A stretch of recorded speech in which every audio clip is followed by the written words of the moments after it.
Olá, tudo bem? A paz seja contigo. Meu nome é Jorge. Hoje nós vamos começar um estudo falando a respeito da carta de 1 João e esperamos que esse estudo traga edificação para a sua vida, possa te ajudar a conhecer um pouco mais a respeito de Deus, do seu amor, do Evangelho da salvação, daquilo que Jesus Cristo fez na sua obra na cruz do Calvário e também que isso possa nos ajudar a ter uma vida cristã focada, na direção certa, um olhar na direção correta e também que nos ajude a termos atitudes que venham a glorificar e exaltar o nome do Senhor, porque isso é o mais importante, não é mesmo? Bom, hoje nós vamos ler a 1 João, capítulo 1, e o trecho que nós vamos estar estudando vai do versículo 1 até o 4, tá bom? Vou ler versículo a versículo, né, ou pelo menos trechos, para a gente estar tirando alguns princípios e espero que traga edificação para a sua vida. Vamos lá. 1 João, capítulo 1, verso 1, vai dizer o seguinte: O que era desde o princípio, o que temos ouvido, o que temos visto, e com os nossos próprios olhos o contemplamos, e as nossas mãos apalparam com respeito ao verbo da vida. Glória a Deus, né? João, ele foi um dos apóstolos de Cristo, foi uma pessoa que andou com Jesus, né? Foi escolhido para estar entre os 12 apóstolos, que seriam a liderança da igreja cristã logo no começo da sua jornada, do cumprimento da sua missão. E João, ele mais do que isso, ele foi um dos amigos próximos de Jesus, foi uma pessoa que andou muito próxima a ele, inclusive foi o único que resistiu, né, durante o período ali da perseguição, da crucificação, foi o único ali que ficou até o final, né, juntamente com Jesus, foi com Jesus aos pés da cruz para estar ali, né, junto com ele no seu momento mais difícil. E, consequentemente, também, João, ele foi o único apóstolo que não foi morto, né, não foi morto, assim, assassinado, como os outros apóstolos foram. Ele passou por momentos difíceis, como toda a igreja daquela época passou, foi exilado na ilha de Patmos, onde ele teve as suas revelações, onde escreveu uma parte ali daquilo que ele desejaria escrever como ensinamento para a igreja, através do livro de Apocalipse, mas ele foi uma pessoa ali que ele foi bastante usada por Deus, foi uma pessoa que trouxe muito ensinamento e muito esclarecimento para nós. E dentro desse processo dele ter caminhado juntamente com Jesus, ter testemunhado, ele viu tanto o aspecto humano de Jesus, como Jesus ele sendo apresentado como filho do homem, tendo as mesmas dificuldades, as mesmas deficiências que nós temos no nosso dia a dia, né? Nós ficamos cansados, temos que comer, temos que nos alimentar, temos que fazer as coisas relacionadas àquilo que é para o nosso sustento. Jesus teve que fazer todas essas coisas, né? Ele também sentiu alegria, sentiu tristeza, sentiu ali indignação com algumas situações, sentiu o coração comovido por outras, e a gente vê que também esse sentimento que nós sentimos, Jesus também sentiu, porém, a diferença é que ele esteve completamente sem pecado. Do dia do seu nascimento até o dia de sua morte, ele tanto nasceu sobrenaturalmente, como viveu uma vida sobrenatural, assim como também morreu e ressuscitou sobrenaturalmente. E hoje ele vive e ele é o único capaz de nos trazer salvação e vida eterna. É desse Jesus que João está testemunhando, que ele fala que os olhos dele viram, que os ouvidos ouviram, que ele apalpou, que ele esteve juntamente com Cristo durante o período ali do seu ensinamento, do seu treinamento, e depois, durante todos os demais anos da sua vida, ele testemunhou a respeito desse Jesus, do seu evangelho e da sua salvação. E é interessante quando nós pensamos nisso, porque João também viu o sobrenatural de Deus, né? Ele viu também a manifestação do poder do Filho de Deus como realmente, né, o autor da vida, o autor da criação. A gente viu que na dependência do Espírito Santo ele fez curas, fez milagres, ele multiplicou os pães, ele transformou a água em vinho, ele trouxe restauração para muitas pessoas que estavam doentes, eram paralíticos que voltaram a andar, cegos que voltaram a ver, surdos que voltaram a enxergar, além de que também pessoas espiritualmente opressas pela força e poder do inimigo das nossas almas, Satanás e seus demônios, muitas pessoas que estavam presas espiritualmente, Jesus, meramente com a palavra, foi lá, expulsou os demônios e trouxe libertação e restauração para essas vidas. E sabendo que Jesus é o mesmo ontem, hoje, o será eternamente, esse mesmo Jesus que operou no passado, ele continua operando nas nossas vidas hoje, também trazendo cura, restauração, libertação e principalmente trazendo salvação e vida eterna para todos aqueles que creem. Então, é desse Jesus que João ele começa falando que é o Verbo, o autor da vida, e é esse que nós devemos confiar sempre para a glória de Deus. Amém? Bom, na sequência do texto, vamos ali no verso 2. Vamos tirar mais alguns princípios para que nós possamos estar mencionando. Vai dizer o seguinte: e a vida se manifestou, e nós a temos visto, e dela damos testemunho, e vô-la anunciamos, a vida eterna, a qual estava com o Pai, e nos foi manifestada, né? Então, aqui nós vemos que João começa a falar a respeito da vida eterna. Jesus ele veio para fazer mais do que do que nos trazer felicidade, veio mais do que nos fazer feliz ou realizarmos sonhos, planos, projetos, segundo o nosso próprio desejo, segundo o nosso próprio coração. Jesus ele veio para nos tirar de uma condenação, para fazer com que os nossos pecados eles fossem perdoados, fazer com que nós fôssemos aceitos diante de Deus e fazer com que nós tivéssemos esse caminho da salvação nas nossas vidas através da fé no nosso Senhor e Salvador Jesus Cristo. E essa salvação ela foi feita através do seu sacrifício na cruz do Calvário. Quando Jesus ele se sacrifica, quando Jesus ele vai lá e morre numa cruz, não foi um acidente, não foi uma situação ali onde ele foi um coitadinho que foi traído, que foi ali abandonado pelos judeus, pelo povo de Deus, pelos fariseus, mas foi uma morte que ela foi planejada, porque através dessa morte o justo morreu pelos injustos, aquele que era justo ele trouxe salvação, e nós que estávamos com uma condenação de morte, ele levou sobre si essa condenação para nos trazer a sua justiça e a sua vida, né? Jesus morreu a nossa morte para que nós pudéssemos viver a sua vida. E essa vida, mais uma vez falando, ela é baseada na fé que nós temos em Jesus Cristo, ela é baseada naquilo que Jesus ele fez por nós, e ele é o único que pode nos salvar.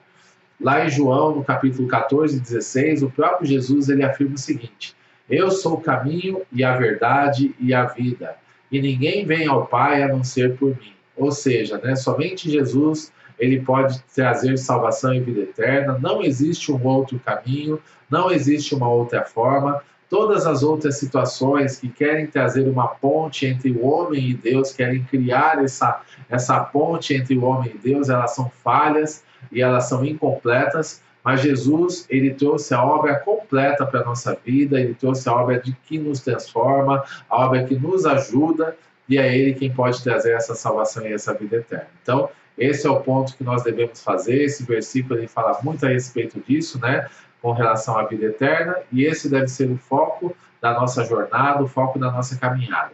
Saber que um dia nós vamos morrer, saber que um dia a nossa vida aqui na Terra vai se acabar, e após isso, a nossa vida não se acaba. Existe uma sequência onde nós vamos nos apresentar diante de Deus, e se nós tivermos o nosso nome escrito no livro da vida, se nós tivermos uma aliança viva e verdadeira com Jesus, tivermos recebido o perdão dos nossos pecados, nós vamos entrar no reino da glória e vamos viver eternamente com o nosso Deus e com seu Filho. Caso contrário, se nós tivermos rejeitado ou não acreditado no Evangelho da Salvação, naquilo que ele nos proporciona, naquilo que Jesus tem para nós, automaticamente também nós seremos rejeitados no momento que nos apresentarmos diante de Deus, através da nossa morte ou através do arrebatamento, e no final a gente vai acabar sendo condenado, lançado ali para a condenação eterna, para o abismo eterno, e ali nós viveremos afastados completamente de Deus. Acabei de falar sobre arrebatamento, mas o arrebatamento é só para os salvos. Os não salvos não vão viver a experiência do arrebatamento, só retificando aí para não ficar nada errado, para não ficar nada ali em dúvida. Sobre esse assunto, talvez nós falaremos numa outra oportunidade, mas é importante saber que o arrebatamento é somente para os salvos, tá bom? Então, para a gente estar dando essa correção.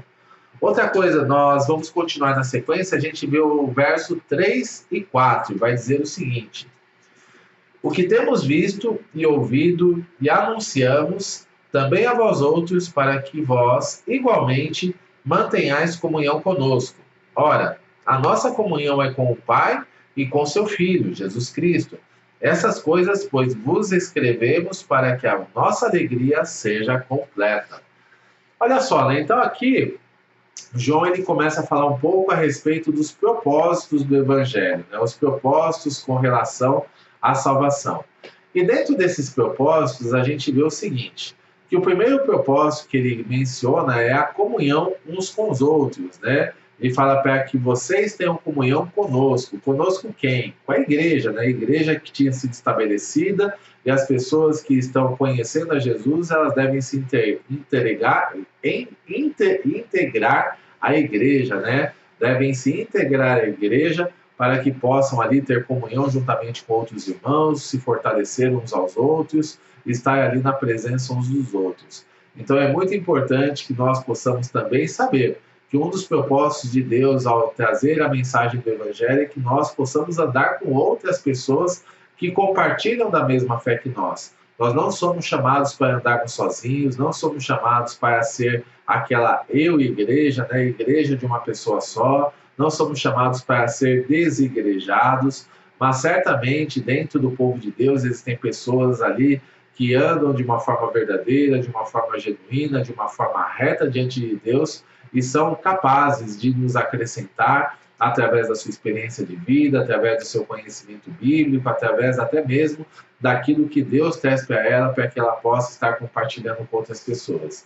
Então é muito importante nós desenvolvermos essa questão da comunhão uns para com os outros, porque andando sozinho nós somos mais fracos e quando nós andamos juntos somos mais fortes. Então Deus deseja que nós estejamos em comunhão, estejamos em intimidade, que nós dediquemos tempo a estar com outras pessoas, dediquemos tempo a estar debaixo da salvação que é em Jesus Cristo, dediquemos tempo para que nós tenhamos ali a salvação e a vida eterna e que nós possamos juntos caminharmos ali em fé, em esperança, crescendo espiritualmente, nos fortalecendo uns aos outros e no final da nossa jornada que juntos nós possamos tanto alcançar a salvação como também conduzir outras pessoas também a essa mesma salvação através das nossas palavras, através das nossas ações e do nosso testemunho de vida, de forma que o nome do Senhor seja glorificado.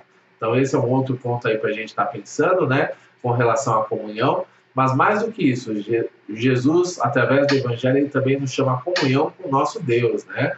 Antigamente, por conta do pecado, nós estávamos separados de Deus. Isaías 59, 1 e 2 fala que os nossos pecados e as nossas iniquidades fazem separação entre nós e o nosso Deus, de forma que ele não nos ouça. Então é muito importante que nós saibamos que para que nós possamos estar ali na presença de Deus, em comunhão com ele, nós precisamos resolver o problema do pecado. E a única maneira de nós resolvermos é através do perdão que o próprio Deus ofereceu através do sacrifício de seu Filho. É Jesus Cristo quem nos dá, né, como eu falei anteriormente, ele é o caminho e a verdade e a vida, e ninguém vai ao Pai a não ser por ele, João 14,6, para que você possa verificar nas Escrituras, e que também, né, que através dele nós temos essa comunhão e essa intimidade restaurada. Mais do que fé que nós precisamos ter, a fé é que vai nos religar, né? Se nós cremos, nós veremos a glória de Deus, mas também a fé, ela vai nos trazer uma experiência, né? Uma experiência sobrenatural, uma experiência de transformação, onde, através das nossas orações, através do nosso relacionamento com a palavra, o estudo contínuo da palavra, nós vamos começar a aprender os caminhos do Senhor, vamos começar a aprender o que o agrada e o que o desagrada, e vamos alinhar a nossa vida, de forma que a nossa vida seja uma vida reta, digna, que nós possamos fazer as coisas que Deus ele realmente determina que nós façamos, e assim que nós possamos alcançar a nossa salvação e, por fim, a vida eterna. Então, comunhão com Deus também é muito importante. Para desenvolver essa comunhão, eu preciso desenvolver uma vida devocional, uma vida de oração, uma vida de leitura da palavra, e à medida que eu vou caminhando na perseverança com relação a essas práticas, automaticamente eu vou começar a ter experiências com Deus. Transformação de mentalidade, transformação de intenções de coração, e por fim, das minhas atitudes, as minhas ações também serão transformadas de forma que o Senhor seja glorificado. E por fim também ele fala ali no verso 4 que o Evangelho ele tem sido pregado, João tem testemunhado para que a nossa alegria seja completa. Essa alegria que vem do Senhor, que vem do alto, não é uma alegria baseada em coisas humanas, né? A gente pode ter conquistas durante a nossa vida, podemos adquirir bens, podemos conquistar um relacionamento, ou títulos, cargos, etc. Fazemos até mesmo coisas impressionantes com relação ao restante do mundo, mas isso vai trazer somente uma satisfação momentânea, né? Não vai ser uma coisa que vai nos alimentar durante o restante da nossa vida. Passada aquela satisfação, vamos ter que buscar outra coisa, e o nosso coração nunca vai estar plenamente satisfeito. Só que com Jesus, esse preenchimento é possível. Com Jesus, o nosso coração se sente em paz, independente daquilo que nós temos, independente daquilo que nós somos ou daquilo que nós fizemos. Jesus, ele nos traz a alegria, uma alegria que não está vinculada ou relacionada com outras circunstâncias, mas uma alegria verdadeira, genuína, que faz com que nós tenhamos essa salvação e posteriormente a vida eterna. Então é muito importante que nós tenhamos essa alegria sobre as nossas vidas, que nós possamos caminhar firmemente com Jesus, e à medida que nós caminhamos com Ele, que nós entregamos a nossa vida com Ele, que nós temos comunhão com outros irmãos, outros companheiros que estão na mesma fé e na mesma jornada que nós vamos experimentar uma vida boa, perfeita e agradável, de acordo com a vontade de Deus. Amém? Bom, então essa foi a palavra, foi o nosso aquece aqui, né? É importante que nós estejamos continuamente falando da palavra de Deus, continuamente estudando os princípios da salvação e da vida eterna. E hoje esses princípios eles podem ser falados através dessa mensagem que foi propagada e espero que seja bênção para a sua vida, tá bom? Que Deus abençoe grandemente a sua vida, fique na paz, tenha aí um excelente dia para a glória de Deus e continuamos juntos aí nesse estudo de acordo com a vontade do Senhor, tá bom? Deus abençoe, até mais.